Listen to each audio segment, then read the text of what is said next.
شامدید۔ آج ہم ایک ایسی کلاسک کتاب کا گہرائی سے جائزہ لے رہے ہیں جس نے لاکھوں لوگوں کی سوچ کو بدلا ہے۔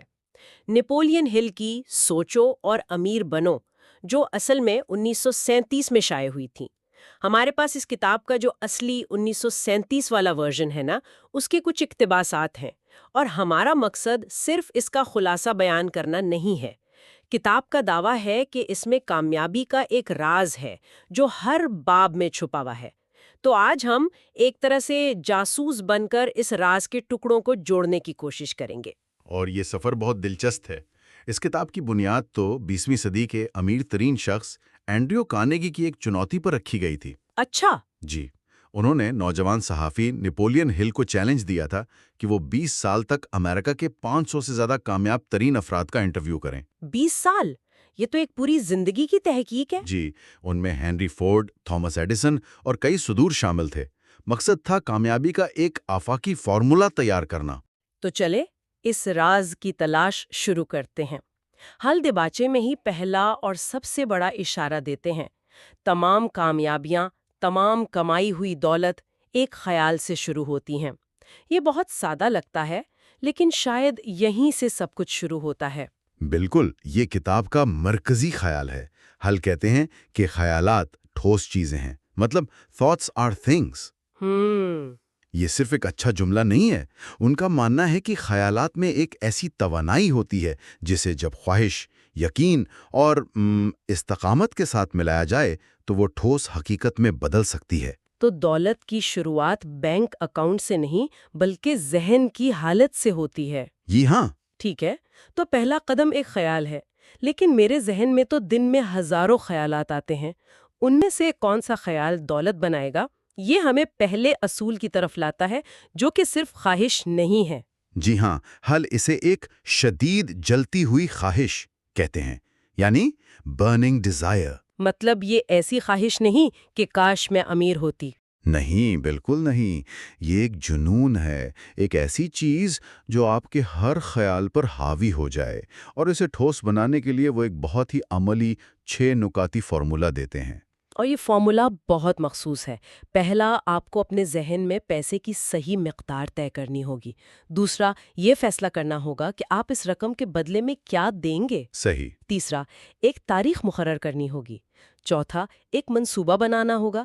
پانچواں، یہ سب کچھ لکھنا ہوگا۔ اور چھٹا، جو شاید سب سے اہم ہے، اس تحریر کو دن میں 2 بار، صبح اور رات، بلند آواز سے پڑھنا ہوگا۔ یہ بہت زیادہ لگتا ہے۔ یہ زیادہ لگ سکتا ہے، لیکن اس کے پیچھے ایک گہری نفسیاتی وجہ ہے۔ جب آپ ایک مبہم خواہش کو ایک واضح تحریری بیان میں بدل دیتے ہیں جس میں رقم، وقت کی حد اور قیمت شامل ہو، تو آپ اپنے لاشعوری ذہن کو ایک بہت واضح حکم دے رہے ہوتے ہیں۔ اچھا۔ اور کلیدی نقطہ آخری قدم میں ہے۔ جب آپ اسے پڑھتے ہیں تو آپ کو خود کو پہلے ہی اس رقم کے مالک کے طور پر دیکھنا اور محسوس کرنا ہوتا ہے۔ تو یہ صرف مثبت سوچ نہیں، یہ ایک شناختی تبدیلی ہے، آئیڈینٹی شفٹ۔ آپ اس شخص کی طرح کام کرنا اور سوچنا شروع کر دیتے ہیں جو پہلے ہی کامیاب ہے۔ تو یہ خواہش اگلے اقدامات یعنی یقین اور خود تلقینی کی بنیاد بنتی ہے۔ یہ وہ حصہ ہے جہاں بہت سے لوگ شک میں پڑ جاتے ہیں۔ کیا صرف کسی چیز پر یقین کرنے سے وہ حقیقت بن سکتی ہے؟ دیکھیں، خلق کا یقین کوئی اندھی امید نہیں ہے۔ یہ ایک ایسی ذہنی حالت ہے جسے پیدا کیا جاتا ہے۔ پیدا کیا جاتا ہے؟ کیسے؟ اس کو اس طرح سوچیں کہ آپ کا لاشعوری ذہن ایک باغ کی زرخیز مٹی کی طرح ہے۔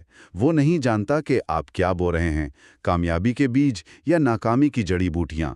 خود تلقین وہ عمل ہے جس میں آپ جان بوجھ کر بار بار اپنے مقصد کے بیج بوتے ہیں۔ اور حل کہتے ہیں کہ صرف الفاظ کافی نہیں، آپ کو ان میں جذبات شامل کرنے ہوں گے۔ بالکل، لاشعوری ذہن منطق کی زبان نہیں سمجھتا، وہ جذبات کی زبان سمجھتا ہے۔ جب آپ اپنے خواہش کو یقین اور محبت جیسے مثبت جذبات کے ساتھ دہراتے ہیں تو آپ اس خیال کو اپنے لاشعوری ذہن پر نقش کر دیتے ہیں۔ اور ایک بار جب وہ خیال وہاں جڑ پکڑ لے تو آپ کا لاشعوری ذہن خود بخود ایسے مواقع، لوگوں اور وسائل کو آپ کی طرف کھینچنا شروع کر دیتا ہے جو اس مقصد کو حاصل کرنے میں مددگار ہوں۔ یہ جادو نہیں، یہ آپ کے دماغ کو ایک خاص فریکوینسی پر ٹیون کرنے جیسا ہے۔ ٹھیک ہے، تو میرے پاس یہ شدید خواہش ہے اور میں خود کو یقین دلا رہی ہوں کہ یہ ممکن ہے، لیکن ابھی تک یہ سب میرے دماغ میں ہے۔ میں صرف سوچ رہی ہوں اس سوچ کو ایک ٹھوس منصوبے میں کیسے بدلا جائے۔ یہ ہمیں اگلے مرحلے کی طرف لاتا ہے، خصوصی علم یعنی اسپیشلائزڈ نالج۔ حل واضح کرتے ہیں کہ عمومی علم چاہے کتنا ہی زیادہ کیوں نہ ہو، دولت جمع کرنے میں زیادہ مددگار نہیں ہوتا۔ آپ کو اپنے شعبے میں خصوصی علم کی ضرورت ہوتی ہے۔ جی، لیکن اس کا مطلب یہ نہیں کہ آپ کو سب کچھ خود جاننا ہے۔ اور یہیں پر ہنری فورڈ کی وہ مشہور کہانی آتی ہے جس نے مجھے واقعی چونکا دیا تھا۔ یہ علم کے پورے تصور کو ہی الٹ دیتی ہے۔ بالکل، اس کہانی میں حقیقی ڈرامہ ہے۔ پہلی جنگ عظیم کے دوران فورڈ ایک اخبار پر مقدمہ کر رہے تھے جس نے انہیں جاہل امن پسند کہا تھا۔ عدالت میں وکیل نے فورڈ کو ذلیل کرنے کی کوشش کی اور ان سے ایسے سوالات پوچھے جن کا مقصد یہ ثابت کرنا تھا کہ وہ کچھ نہیں جانتے۔ آخرکار فورڈ تنگ آ کر میز پر جھکے اور وکیل کی طرف اشارہ کرتے ہوئے کہا، کیا کہا انہوں نے؟ انہوں نے کہا، میرے ڈیسک پر بٹنوں کی ایک قطار ہے، میں صحیح بٹن دبا کر کسی بھی ماہر کو بلا سکتا ہوں جو میرے کسی بھی سوال کا جواب دے سکتا ہے جس کی مجھے اپنے کاروبار کو چلانے کے لیے ضرورت ہے۔ کیا آپ مجھے بتا سکتے ہیں کہ میں ایسے لوگوں تک رسائی رکھتے ہوئے اپنا دماغ ان چیزوں سے کیوں بھروں جن کی مجھے ضرورت نہیں؟ واہ! اس جواب نے تو پورے کمرے کو خاموش کر دیا ہوگا۔ یقیناً۔ تو مطلب یہ ہے کہ سب سے اہم مہارت یہ جاننا نہیں ہے بلکہ یہ جاننا ہے کہ کیسے جاننا ہے اور علم کو کہاں سے حاصل کرنا ہے۔ بالکل، اور یہ براہ راست ہل کے سب سے طاقتور تصورات میں سے ایک سے جڑتا ہے، ماسٹر مائنڈ اتحاد۔ Master mind? جی، یہ صرف نیٹ ورکنگ نہیں ہے۔ ہل کا ماننا ہے کہ جب دو یا زیادہ ذہن ہم آہنگی اور ایک مشترکہ مقصد کے ساتھ کام کرتے ہیں تو وہ ایک تیسرا غیر مرئی ذہن تخلیق کرتے ہیں۔ ایک تیسرا ذہن؟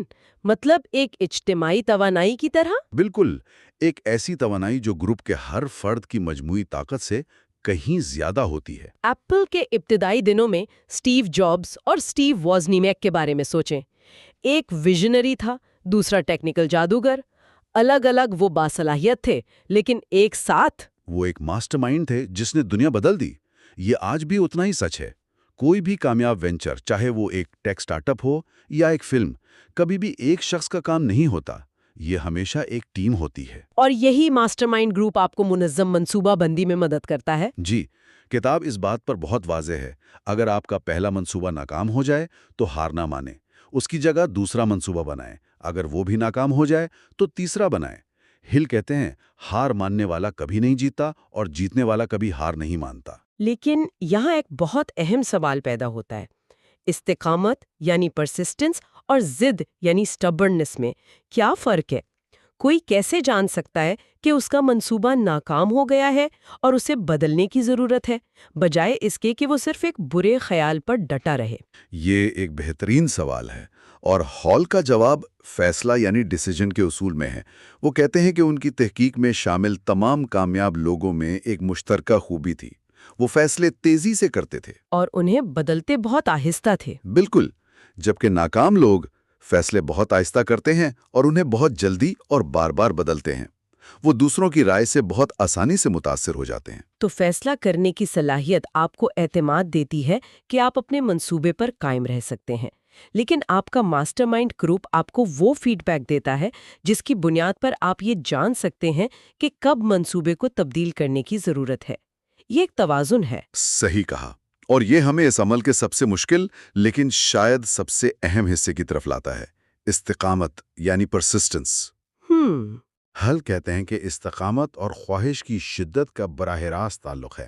اگر آپ کی خواہش کمزور ہے تو پہلی ناکامی پر ہی آپ کی استقامت ختم ہو جائے گی، لیکن اگر آپ کی خواہش ایک جنون ہے تو آپ ہر رکاوٹ کے باوجود آگے بڑھتے رہیں گے۔ اور یہ وہ حصہ ہے جہاں زیادہ تر لوگ ہمت ہار دیتے ہیں۔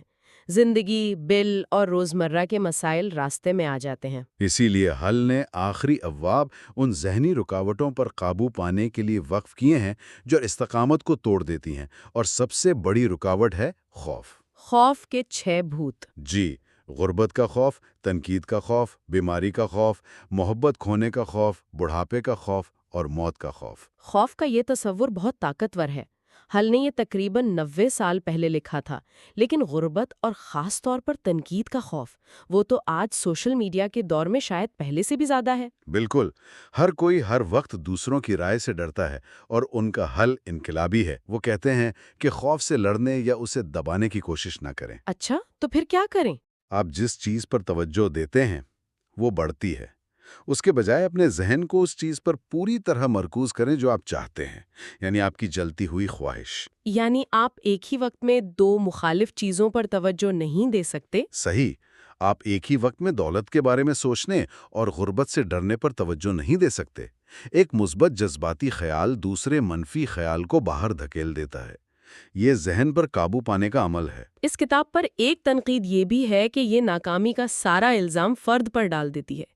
یہ سماجی یا معاشی رکاوٹوں کو نظر انداز کرتی نظر آتی ہے، جو بہت حقیقی ہو سکتی ہیں۔ یہ ایک درست نقطہ ہے۔ دیکھیں، کتاب 1937 میں شدید کساد بازاری یعنی گریٹ ڈپریشن کے عروج پر لکھی گئی تھی، تاریخ کی بدترین معاشی تباہی۔ ہل ان رکاوٹوں سے واقف تھے۔ تو پھر ان کا فلسفہ کیا تھا؟ ان کا فلسفہ یہ نہیں کہتا کہ بیرونی دنیا کا کوئی وجود نہیں، بلکہ یہ کہ آپ کا نقطۂ آغاز آپ کی اندرونی دنیا ہے۔ وہ دلیل دیتے ہیں کہ آپ بیرونی حالات کو براہ راست کنٹرول نہیں کر سکتے، لیکن آپ اپنے خیالات کو 100% کنٹرول کر سکتے ہیں۔ اور آپ کے خیالات آپ کے اعمال کا تعین کرتے ہیں؟ بالکل، وہ ان لوگوں کے لیے ایک روڈ میپ فراہم کر رہے تھے جو محسوس کرتے تھے کہ ان کا کوئی کنٹرول نہیں، اور انہیں بتا رہے تھے کہ کنٹرول کی جگہ آپ کے اپنے ذہن میں ہے۔ وہ کتاب میں 57 مشہور بہانوں کی ایک فہرست بھی دیتی ہے۔ یہ پڑھنا کافی چبھنے والا ہے، جیسے اگر میرے پاس پیسہ ہوتا، یا اگر میں جوان ہوتی۔ جی، اگر میری تعلیم بہتر ہوتی۔ یہ خود شناسی کا ایک طاقتور ٹول ہے۔ اس کا مقصد کسی کو شرمندہ کرنا نہیں، بلکہ اسے یہ دکھانا ہے کہ ہم اکثر اپنی سب سے بڑی رکاوٹ خود ہوتے ہیں۔ تو جب ہم ان تمام ٹکڑوں کو جوڑتے ہیں، شدید خواہش، یقین، منصوبہ بندی، ماسٹر مائنڈ، استقامت اور خوف پر قابو پانا، تو کیا یہی وہ راز ہے جس کا ہل ذکر کرتے ہیں؟ میرے خیال میں راز کوئی ایک چیز نہیں، بلکہ یہ پورا عمل ہے۔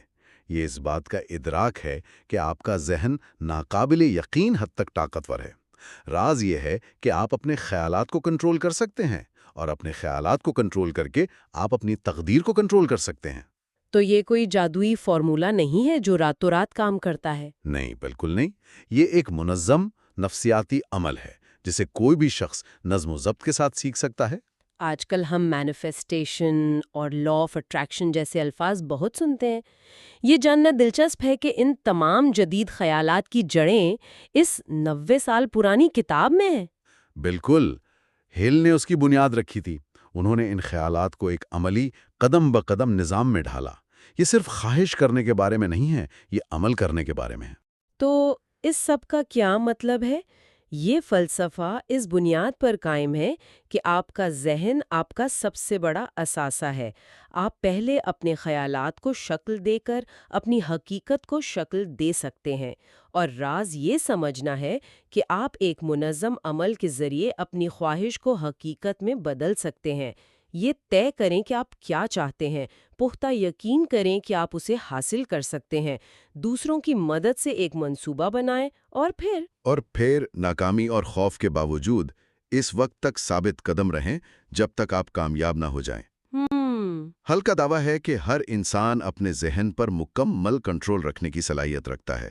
غور کرنے کے لیے ایک آخری خیال یہ ہے، اگر کسی کے پاس ایک ایسا آلہ ہوتا جو اس کی من چاہی زندگی بنا سکتا، لیکن اسے نظم و ضبط اور عادت کے ذریعے مہارت حاصل کرنی پڑتی، تو کیا وہ اس کوشش کی قیمت ادا کرنے کو تیار ہوگا؟ کتاب یہ دلیل دیتی ہے کہ یہ آلہ باہر نہیں ہے، یہ آپ کے اپنے خیالات کو ہدایت دینے کی طاقت ہے۔ وہ کون سا ایک غالب خیال ہے جس پر کوئی شخص آج سے توجہ مرکوز کر کے اس اصول کو اپنے لیے آزما سکتا ہے؟